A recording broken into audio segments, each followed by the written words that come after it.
Si tu fais avec une femme ce qu'a instinctivement envie de faire un homme avec son amoureuse, c'est-à-dire être trop gentil, la couvrir de cadeaux, lui faire des compliments, lui dire tout le temps qu'elle est belle, etc., tu fais exactement l'inverse de ce qu'il faudrait faire pour qu'elle tombe réellement amoureuse de toi. Dans cette vidéo, on va voir ce qui déclenche vraiment l'amour chez une femme et c'est basé sur des études scientifiques. En fait, les hommes et les femmes n'associent pas l'amour, le désir, l'attachement au même déclencheur biologique. Tu vois, nous, c'est beaucoup le visuel, quoi. Je veux dire, l'attirance est en grande partie physique quand on regarde une femme. Les hormones pilotent beaucoup les comportements amoureux, chez les femmes aussi, mais chez les femmes, c'est plus votre attitude en vérité. Ça s'explique par l'évolution. J'avais une petite formation là-dessus qui s'appelait Évopsie et séduction, qui expliquait la psychologie évolutionniste, qui expliquait pourquoi certaines stratégies de séduction fonctionnent et d'autres, en fait, tuent l'attirance sans s'en rendre compte. On a dépassé vraiment le cap du logique, c'est le bon sens, c'est machin. Il y a plein de choses en séduction qui sont contre-intuitives, où en fait on veut bien faire, mais on fait le contraire de ce qu'il faudrait faire. Et ça mène à des biais. Ah, elles aiment que les connards, elles aiment que les mecs qui traitent mal. Pas forcément vrai, mais ces mecs-là, ils ont des fois des comportements qui sont traduits par le cerveau limbique de la femme comme séduisants. Donc, vous devez regarder cette vidéo si vous cherchez à comprendre comment une femme tombe amoureuse du point de vue biologique. Et en fait, arrêtez de jouer au hasard avec les relations, j'espère que cette fois ça va marcher, et machin. À la fin de la vidéo, vous allez comprendre pourquoi certaines relations s'éteignent après quelques jours, quelques semaines, quelques années parfois, même si des fois il peut y avoir de l'amour ou de l'attachement. Ça n'empêche pas qu'une relation peut s'arrêter, et on verra comment vous pouvez éviter ce piège invisible en fait qui détruit la majorité des couples. Donc la première phase, c'est une phase de désir. C'est-à-dire que les hommes, nous, on est pilotés par la testostérone durant cette phase-là. Donc, en fait, on a envie de ken. Donc, en fait, la testostérone, c'est des cycles plutôt quotidiens. Donc, si tu veux, c'est pour ça un homme, que tu sois le 31 janvier ou le 28 juin, il a toujours envie de ken. Voilà. Donc, les femmes, elles, c'est beaucoup plus piloté par les œstrogènes. Donc, les femmes, elles, pour le désir, il y a des pics menstruels. Alors, c'est un peu faussé pour certaines qui sont sous pilule avec hormones, mais généralement, les femmes ont des phases où elles ont beaucoup plus envie de faire l'amour. C'est les pics avant l'ovulation. Donc, les femmes sont biologiquement aussi plus sélectives que les hommes, ça, il faut le savoir. Pourquoi ? Il y a deux raisons principales. La première, c'est la pression sociale, c'est-à-dire que la société, depuis des générations, sait que dans le ventre d'une femme, il rentre qu'un bébé, généralement, pas beaucoup plus. Et un homme, lui, par contre, il peut semer ses graines et puis au petit bonheur, la chance. Donc c'est beaucoup plus sacré, ce qui a rendu les femmes, en fait, beaucoup plus sélectives. Les femmes sont le facteur limitant dans la reproduction. Et également, le fait que, au lieu de la pression sociale qui fait qu'une femme qui couche avec tout le monde, on ne sait pas de qui sont les enfants, donc en fait ça met les hommes en insécurité, donc ils les insultent. C'est ça biologiquement qui se passe. De l'autre côté, biologiquement, une femme, il lui faut 9 mois pour faire un enfant. Donc on va dire qu'elle a intérêt à pas trop se tromper, parce que sinon elle est affaiblie, elle en prend pour 9 mois, donc elle doit quand même être regardante sur qui la met enceinte. En théorie, aujourd'hui, il y a les contraceptifs et tout ça, mais n'empêche que le cerveau limbique, il fonctionne comme si la capote n'existait pas. Parce que la capote, c'est même pas 100 ans, alors que l'humain, il est là depuis des milliers d'années. Okay. Ensuite, on va dire qu'il peut y avoir l'odeur qui peut jouer, donc le parfum, les phéromones, tout ça. Des fois même, il y en a qui trouvent que la transpiration, c'est sexy. Je sais pas, la barbe, selon beaucoup d'études, un homme qui a une belle barbe, il est plus attractif, une barbe de 3-5 jours. Et puis, on pourrait aller sur les couleurs. Il paraît que les couleurs, le rouge par exemple, peut augmenter la perception du désir sexuel chez les femmes. Enfin bon, on va rester sur les bases de comment fonctionne l'attirance. Donc, le désir, ok. Après, il y a l'attraction. Donc l'attraction, c'est, ok, une femme a du désir, donc une femme qui a très envie, elle n'est pas aussi sélective qu'une femme qui fait sa princesse. Donc elle a très envie. Mais elle a quand même toujours des prétendants et du choix, donc comment elle va sélectionner, on va dire.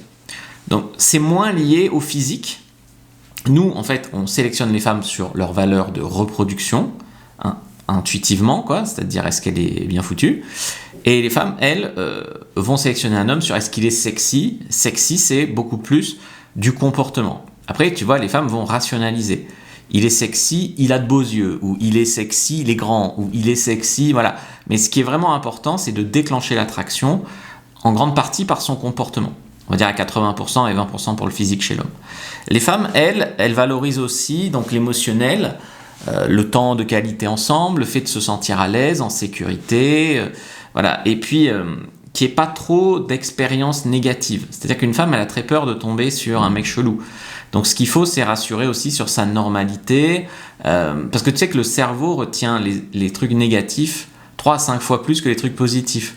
C'est comme sur Internet, si tu as 3 commentaires positifs et un négatif, ton cerveau il retient que le négatif. Presque le positif, c'est normal, tu vois. Ça, c'est un biais du cerveau. Donc l'idée ici, c'est avec cette femme de créer une réalité partagée, de faire des private jokes, d'avoir des références communes, de se comprendre, d'appartenir un peu au même monde, d'éviter tout ce qui va être critique, on va dire négative, répétée. On peut, si tu veux, polariser nos relations et pas être toujours d'accord, mais on ne peut pas toujours faire des critiques, toujours lui mettre la pression pour coucher, toujours lui faire des reproches, la rabaisser, machin, ça non. Et aussi introduire une certaine forme d'imprévisibilité positive, on va dire, ce qui va jouer avec la dopamine. C'est-à-dire des fois tu réponds vite, des fois tu réponds lentement à tes messages, des fois tu es hyper mielleux et puis des fois tu es beaucoup plus bad boy. Le fait qu'elle ne sache pas à quoi s'attendre dans ta réponse, dans ton attitude, ça crée, ça j'en parle dans la formation qui s'appelle Obsession programmée, c'est comment on fait vriller le cerveau quoi, pour la rendre accro. La troisième phase, c'est l'attachement. Donc, il y a différents styles d'attachement qui existent. Tu le sais sans doute, il y a l'attachement anxieux, l'attachement sécure, l'attachement évitant. Donc bon, ça, à la limite, ça serait le sujet d'une autre vidéo. Les femmes, elles sont plus enclines biologiquement à être anxieuses à l'attachement, surtout après avoir couché avec un homme si celui-ci se retire. Si tu veux, elles ont l'impression qu'avant de coucher avec elles ont la main, on va dire, que tu vas faire les efforts pour coucher avec elles, et une fois qu'elles ont couché avec toi, ce qui n'est pas vrai parce qu'elles ont d'autres choses à offrir, mais elle va se dire ah ben, je lui ai tout donné, est-ce que maintenant il va rester? Donc souvent tu verras que le cycle poursuite-fuite, on va dire, s'inverse au moment où tu couches avec elle. C'est elle qui commence, normalement, si tu as un bon coup, à te courir après. Voilà. Donc ça, c'est assez important, mais il ne faut jamais que tu négliges ta valeur et donc que tu sois celui qui lui court après, celui qui lui serre les baskets, même quand tu couches avec elle, et voilà, tu vois. Donc, le truc, c'est que quand elle est très anxieuse, tu peux la rassurer un peu, il faut que tu restes calme toi-même, il faut que tu restes constant. Faut pas non plus que tu sois toujours dans la pitié, la surrassurée et tout ça. Faut pas non plus que tu disparaisses brutalement. Tu vois, je t'ai dit tout à l'heure que tu pouvais faire des petites phases comme ça de silence et tout ça, mais comment dire? C'est-à-dire que là, tu vas la rendre folle. Mais si tu disparais brutalement et puis que tu reviens un mois après, coucou, j'ai envie qu'on se revoie, normalement, si elle se respecte, elle dira non. Donc, il faut quand même pas rompre totalement le lien. Et puis, la stabilité émotionnelle masculine, c'est quand même, normalement, on va dire pour des femmes équilibrées, un puissant aphrodisiaque affectif. C'est-à-dire que les femmes, elles ont quand même pour but de trouver un homme qui va rester avec elles. Puis, il y a des phases qu'on pourrait appeler la phase de la désunion, qui est rarement expliquée sur YouTube. C'est qu'il y a beaucoup de séparations qui ont lieu autour de 3-4 ans après, on va dire, l'amour, après se mettre ensemble. C'est parce que biologiquement, donc on est tombé amoureux par le sexe, on est tombé amoureux par le manque, l'obsession et toutes ces choses-là. Les névroses aussi, c'est-à-dire qu'il y a de la familiarité dans ce qu'on vit avec l'autre, donc ça peut jouer sur des névroses qu'on a eues avec notre famille ou dans l'enfance ou l'adolescence. Et n'empêche que, au-delà de ça, au bout de 4 ans à peu près, il y a une fin de besoins biologiques, de coparentalité. Dans la nature, au bout de 4 ans, l'enfant, il est censé être viable, quoi. Et donc les parents, théoriquement, n'ont pas besoin de rester ensemble. Bon, c'est très théorique, mais c'est ce qui explique qu'il y a beaucoup de couples qui n'ont plus, on va dire, l'amour au bout de 4 ans. Normalement, l'amour ne disparaît pas, c'est juste qu'il change de fonction évolutive. Donc, on peut rester ensemble, ça peut être de l'habitude, de l'amitié, ça peut être d'autres choses. On peut aussi tomber en amour, amoureux de quelqu'un d'autre et recommencer le cycle. Les relations, en fait, doivent pas reposer uniquement sur une alchimie, uniquement sur une intensité émotionnelle qui est sûrement là au début, mais sur le fait que une histoire d'amour, ça va évoluer. Et l'idée, c'est d'arriver à rester ensemble, idéalement toute sa vie. Donc il y a une gestion, on va dire, consciente dans l'évolution du lien naturel pour gérer dans notre société. Donc comme je t'ai dit, une femme, elle tombe amoureuse en 3 phases biologiques, donc les phases que nous avons vues, okay, donc je reprends, c'est-à-dire l'attraction, le désir et l'attachement. Et il y a la désunion si la relation n'évolue pas consciemment.